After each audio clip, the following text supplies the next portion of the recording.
Well, I have some exciting news for you guys today.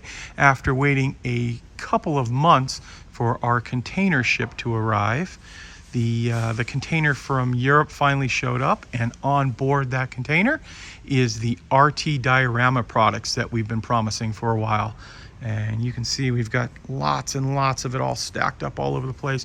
There's more of it in those dust work boxes over there, and some more stuff we're unpiling. I got down here special really early in the morning. It's very hot in Phoenix, as you can imagine, in June.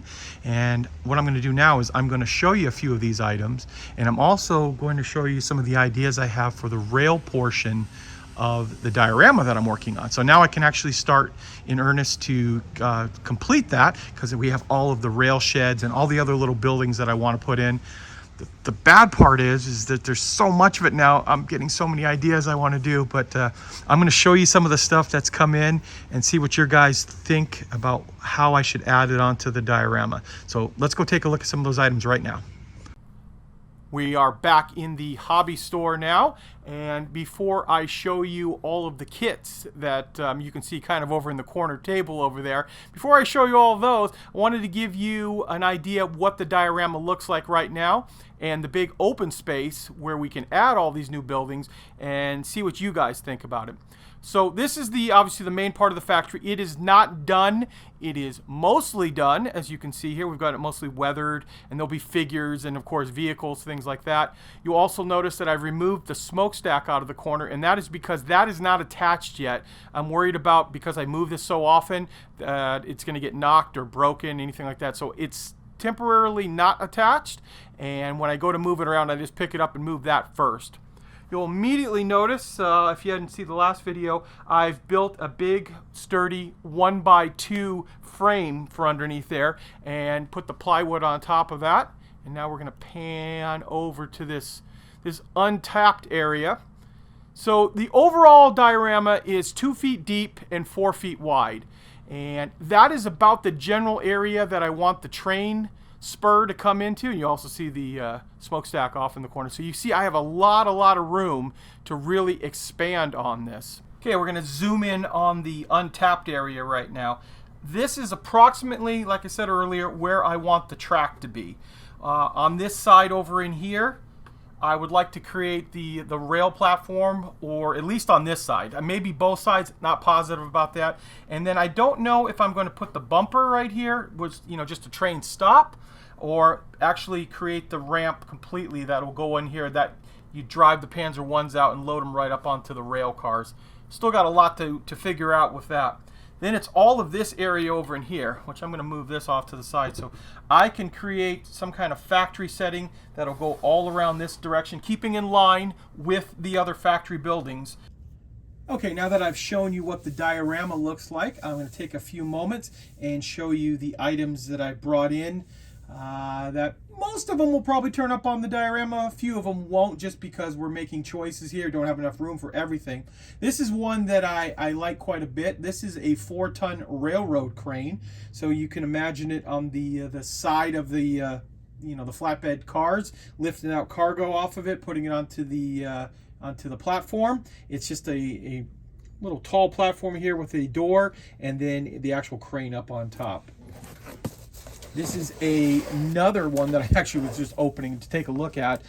This is the exact same wall section that I already have on the diorama, so I need to get a couple of these because we need to extend that wall further down the way. We also have our freight shed here. This one is really nice because this one is a full building and has a little bit of a rail platform on it, but also the shed itself that you can store stuff inside. But this can go anywhere on the diorama because it is not an angled open back. So that makes that one really nice. This is a definite. This one is somehow, some way going up on it. The first time I saw this, I'm like, oh, I love the way that looks. The weathering possibilities. This is just a big industrial tank. This is how it actually comes in the kit itself.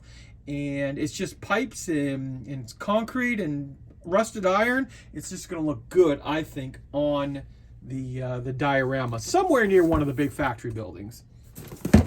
Now I grabbed this right here because I know this says it's a diorama based the airfield, but I was looking closely at it and it's actually the same square pattern concrete slab that I have as the base of my diorama. So if I don't decide to put one of the other buildings on here, I will use this right here as our base. That way it all matches up together. We also have our rail platforms, which are pretty self-explanatory. That is going to come in handy.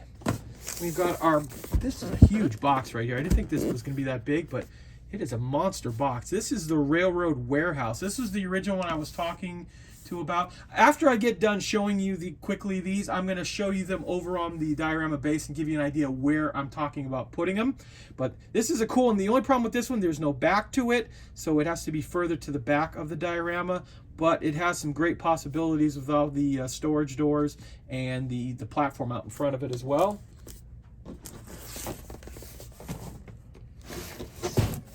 This is one I would have not thought of getting until I actually saw it in person, and this is a big factory building, the steel mill. I think this one might be really kind of cool to add a big building alongside those other big buildings that are already on there.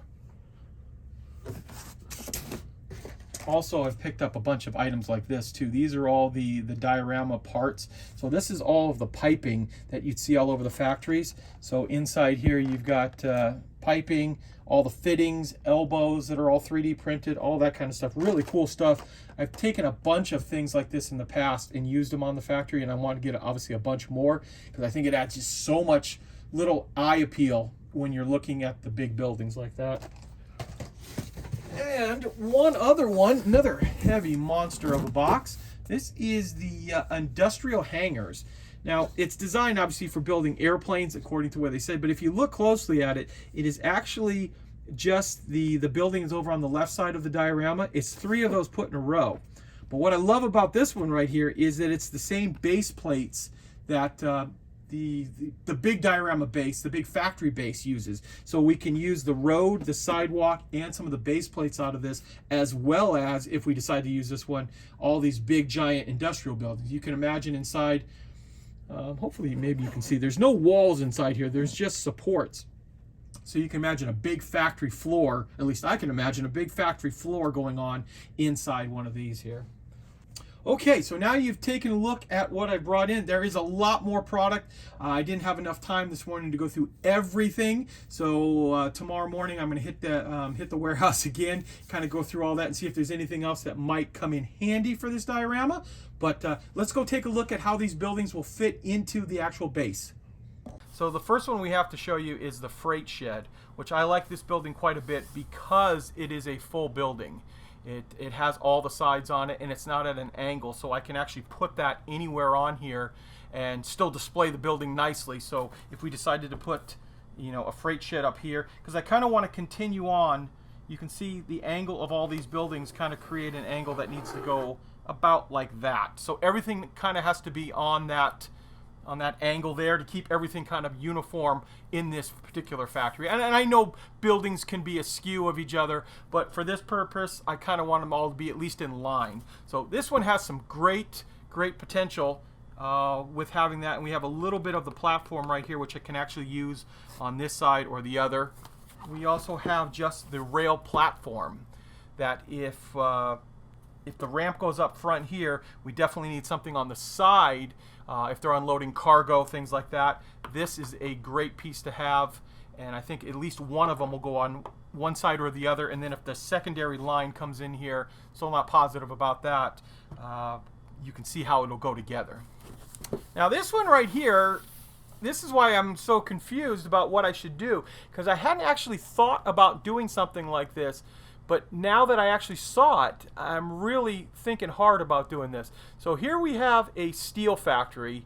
Honestly, it can be any type of factory for our purposes, but I'm really thinking it would be really cool to have this big building. It would kind of frame this diorama nicely with the big building on the other side, and then putting a big building like this. It's very shallow, so it would go towards the back of the diorama, still leave us plenty of room up front here to create the rail yard and all the other things, but to have this big factory right off to the back, Yeah, I'm really leaning towards this. What do you guys think? Put your comments down below. I'd really like to hear about this. This, obviously, like I told you earlier, this is a no-brainer. This is somehow going on this diorama. I love this, tank, industrial tank, no other way to call it. But I love the way this thing looks, and I definitely want to build this. So this is definitely going to go on this diorama somewhere. I'm really excited about this one because like we talked about with the steel factory, to have these big run of buildings off to the back here would look really cool. Plus, it has all of the base plates that match the current base plates that I already have on the diorama. So I won't have to create all of that foam, which I started to create for the back, and then I was going to, paint it and sculpt it to look like it. But if I have the ceramic pieces already, it's kind of a win-win situation. It's easy to put these. Plus, we have sidewalk and the street. And I would just have to do a little cutting on it to get the street to keep that same angle that you see on that. And one of the one that I was really excited about before I actually got it in was this particular building here. This is the railroad workhouse. And this still has great possibilities for doing a lot of stuff. The problem with this one here is that it's only half of a building. And if I do half of a building, that means I have to put that building all the way towards the back. Not impossible, still haven't ruled it out. But if I put that towards the back, then I definitely will put 2 spurs coming in, and then all of those individual little walkways in between for loading cargo on it. So it has a possibility, but I really liked some of those big, giant, tall buildings too. So I keep going back and forth on which one is going to look the best. And remember, I have the smokestack here that I haven't decided exactly where we has gone. So if I put the steel factory towards the back, we can run the big smokestack right into the side, run all the piping in there as well. So now you've seen the buildings that I've actually brought down to the store. I have the possibility of grabbing any of the other ones in our warehouse too. So this was just the ones that jumped out at me right away that I think would be the most advantageous towards this diorama. But after I go fully through everything, there still could be a little bit of tweaks and changes. But I definitely mean this. I do want to hear from you guys. I love the ideas that come through. How do you think we should lay this out here with 2 rail spurs, with the big giant building over in here? Or because all of these buildings are going to be available on our website just in a couple of days, and actually most of you when you see this video it probably will be up on the website. Like I said, I can grab some of that kind of stuff too and really expand on this, and very excited about it. So, like I said, I want to hear from you guys. Please go ahead in the comment section down below. Tell me what you're thinking about, and we can have a nice good conversation and maybe make this a really cool diorama. And who knows, might even be able to work it that we can go this way even further. It's only a matter of adding another piece of 2x4 plywood onto it and extending the framework on, making it a separate piece so it can be moved easily. But that's just me. I'm always coming up with all these ideas. I want to make this even bigger yet, but that might not ever happen. This is probably big enough. This thing weighs probably about 60 pounds as it is, and once we get all of this other plaster on, it probably is going to weigh over 100 pounds. I'm going to need help just to move it. So there you go, guys. That's a quick little video about where we stand right now on the diorama.